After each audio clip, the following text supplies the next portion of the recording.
And most of all ಎಲ್ಲದಕ್ಕಿಂತ ತುಂಬ ದೊಡ್ಡ ಥ್ಯಾಂಕ್ಸ್ ನಾನು ಹೇಳಬೇಕಾಗಿರೋದು ನಮ್ಮ ಪ್ರೊಡ್ಯೂಸರ್ ಜಯಣ್ಣ ಅವ್ರಿಗೂ ಮತ್ತು ಬೋಗಣ್ಣ ಅವ್ರಿಗೂ.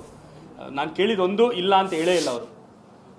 ಏನು ಮಾಡ್ತೀಯ ಮಾಡು ನಾವು ವಿರಾಟ್ನ ನಮ್ಮ ಇಂಡಸ್ಟ್ರಿಗೆ ಒಬ್ಬ ಹೀರೋ ಆಗಿ ನಿಲ್ಲಿಸಬೇಕು ಅಂದರೆ ಅವರು ದುಡ್ಡು ಮಾಡಬೇಕು ಈ ಸಿನಿಮಾಯಿಂದ ಅನ್ನೋದನ್ನ ಬಿಟ್ಟು ನಮ್ಮ ಇಂಡಸ್ಟ್ರಿಗೆ ಒಬ್ಬ ಹೀರೋ ಬೇಕು ಅನ್ನೋ ಇಂಟೆನ್ಷನ್ ಇಟ್ಕೊಂಡು ನನಗೆ ಸಪೋರ್ಟ್ ಮಾಡಿದ್ರು. ಎಲ್ಲೂ ಒಂದು ಕಡೆನೂ ನೀವು ನೋಡ್ಬೋದು, ಸಿನಿಮಾ ನೋಡಿದ ತಕ್ಷಣ ಅನ್ಸ್ಬೋದು ಎಲ್ಲರಿಗೂ ವಿರಾಟ್ ಸೆಕೆಂಡ್ ಸಿನಿಮಾಗೆ ಇಷ್ಟೊಂದೆಲ್ಲ ಖರ್ಚು ಮಾಡಬೇಕಿತ್ತ ಅಂತ. ಬಟ್ ಅವ್ರದ್ದು ಇಂಟೆನ್ಷನ್ ಏನಂದರೆ ಈ ವಿರಾಟ್ನ ಆ್ಯಸ್ ಅ ಹೀರೋ ನಮ್ಮ ಇಂಡಸ್ಟ್ರಿಗೆ ಒಂದು ಕೊಡುಗೆಯಾಗಿ ಕೊಡಬೇಕು ಅಂತ. ಸೊ ಆ ಇಂಟೆನ್ಷನಲ್ಲಿ ಅವ್ರು ಮಾಡಿದ್ದಾರೆ. ಆ್ಯಂಡ್ ಅದಕ್ಕೆ ತುಂಬ ದೊಡ್ಡ ಥ್ಯಾಂಕ್ಸು ನಾನು ನಮ್ಮ ಪ್ರೊಡ್ಯೂಸರ್ಸ್ಗೆ ಹೇಳ್ತೀನಿ. ಆ್ಯಂಡ್ ಅದ್ರ ಜೊತೆ ನಮ್ಮ ಎಕ್ಸಿಕ್ಯೂಟಿವ್ ಪ್ರೊಡ್ಯೂಸರು ಪ್ರೇಮ್ ಆಗಲಿ ಜಯಂತ್ ಆಗಲಿ ತುಂಬ ಸಪೋರ್ಟ್ ಮಾಡಿದ್ದಾರೆ. ಎಲ್ಲೂ ಈಗ ಏನೋ ಒಂದು ನಾವು ತುಂಬ ಒಂದು ಎಕ್ವಿಪ್ಮೆಂಟು ಕಾಸ್ಟ್ಲಿ ತರಿಸಿರ್ತೀವಿ, ಅದನ್ನು ನಾನು ಯೂಸ್ ಮಾಡಬೇಕು ಅನ್ನೋ ಟೈಮ್ ಯೂಸ್ ಮಾಡೋಕ್ಕಾಗಿಲ್ಲ ಬಿಕಾಸ್ ಆಫ್ ಬೇರೆ ಶಾರ್ಟ್ಸ್ ತೆಗಿಬೇಕಾರೆ. ಒಂದು ಸತಿನೂ ಬಂದ್ಬಿಟ್ಟಿಲ್ಲ, ಅದು ತಂದು ನಿಲ್ಸ್ಕೊಂಡು ವೇಸ್ಟ್ ಆಗ್ತಾಯಿದೆ. ಆ ಥರ ಒಂದು ಸತಿನೂ ನನಗೆ ಪ್ರೆಷರ್ ಕೊಟ್ಟಿಲ್ಲ. ಆರಾಮಾಗಿ ನನ್ನ ಕೆಲಸ ಮಾಡೋಕ್ಕೆ ನನಗೆ ಅವಕಾಶ ಮಾಡಿಕೊಟ್ರು. ಸೊ ಅದಕ್ಕೆ ಪ್ರೇಮ್ ಆ್ಯಂಡ್ ಜಯಂತ್ಗೂ ಥ್ಯಾಂಕ್ಸ್.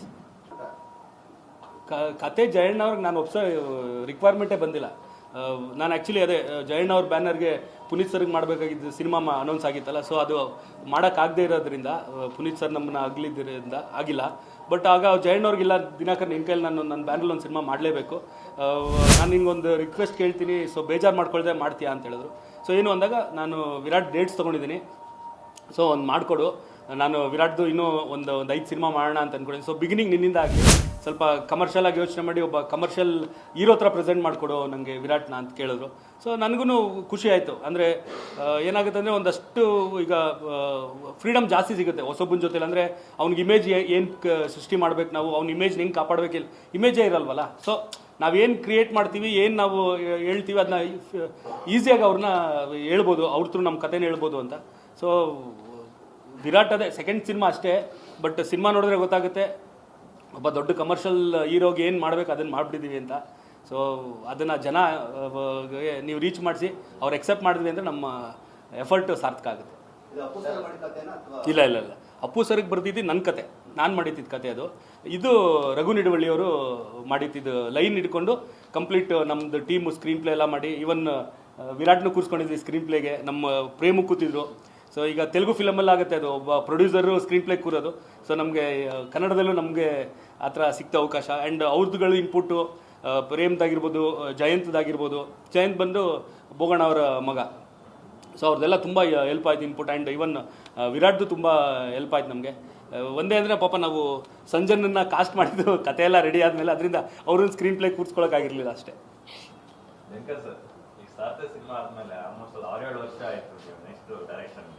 ಇಲ್ಲ, ಮಧ್ಯದಲ್ಲಿ ಲೈಫ್ ಜೊತೆ ಸೆಲ್ಫಿ ಮಾಡೋದು 2 ವರ್ಷ ಕೋವಿಡಲ್ಲೇ ಹೋಗ್ಬಿಡುತ್ತಲ್ಲ. ಅಂದರೆ ನಿಜ ಹೇಳ್ಬೇಕಂದ್ರೆ ನನಗೆ ನಾನು ಬರೆದಿರೋ ಕತೆ ನನಗೆ ಎಕ್ಸೈಟ್ ಆಗಬೇಕು ಜಾಸ್ತಿ, ಆವಾಗ ಜನಗಳಿಗೆ ನಾನು ಎಕ್ಸೈಟ್ ಮಾಡ್ಬೋದು ಅನ್ನೋದು ನಂಬಿಕೆಯಲ್ಲಿರೋ ನಾನು. ಆ್ಯಂಡ್ ಸ್ವಲ್ಪ ನಿಜ ಹೇಳ್ಬೇಕಂದ್ರೆ ನಾನು ಸ್ವಲ್ಪ ಸ್ಲೋ, ಒಂದು ಜಾಬ್ ಅಟ್ ಅ ಟೈಮ್ ಮಾಡೋ, ನನಗೆ 2 ಒಟ್ಟಿಗೆ ಮಾಡೋಕ್ಕಾಗಲ್ಲ. ಸಾರ್ಥಿ ಆದಮೇಲೆ ಬುಲ್ಬುಲ್ ಪ್ರೊಡಕ್ಷನ್ನು, ಮದುವೆ ಕಲೆ ಪ್ರೊಡಕ್ಷನ್ ಎಲ್ಲ ಮಾಡ್ಬೇಕಾದ್ರೆ ಡೈರೆಕ್ಷನ್ ಬಗ್ಗೆ ನಾನು ಯೋಚನೆ ಮಾಡೋಕ್ಕಾಗ್ತಾ ಇರಲಿಲ್ಲ. ಅದರಿಂದ ಒಂದು ಸ್ವಲ್ಪ ಗ್ಯಾಪ್ ಆಗಿತ್ತು ಹೊರತು ಸಿನಿಮಾನ ತುಂಬ ಟೈಮ್ ತೊಗೊಂಡು ಮಾಡಿದ್ರೆ ತುಂಬ ಅದ್ಭುತವಾದ ಮಾಡಿದ್ದೀನಿ ಅನ್ನೋ ಫೀಲ್ ಕೊಡೋದೇನಲ್ಲ. ಸೊ ಟೈಮ್ ತೊಗೊಂಡು ನೀಟಾಗಿ ನನಗೆ ಕನ್ವಿನ್ಸ್ ಆಗಬೇಕೆಲ್ಲ ಫಸ್ಟ್. ಇಲ್ಲ ಅದೆಲ್ಲಾನು ಪಾಪ ಅವ್ರಗಳ ಪ್ರೀತಿ ನನ್ನ ಕೈಲಿ. ಅದೇ ಒಂದು ದೊಡ್ಡ ಪ್ಲಸ್ ಏನಂದರೆ ನಾವು ಅಪ್ಪನ ಥರ ನಾನು ಕಾಣೋದ್ರಿಂದ, ಸೊ ಅವ್ರನ್ನ ಜ್ಞಾಪಿಸ್ಕೋಬೇಕು ಅಂತೆಲ್ಲ ಪೀರಿಯಡ್ ಫಿಲ್ಮ್ಗಳಿಗೆ ನಾನು ಹಾಕ್ಕೊಂಡು, ಈಗ ಪ್ರೆಸೆಂಟ್ ಬರೋ ಸಿನಿಮಾಗೆ ಯಾರು ಕೇಳಲ್ಲ ನಾನು.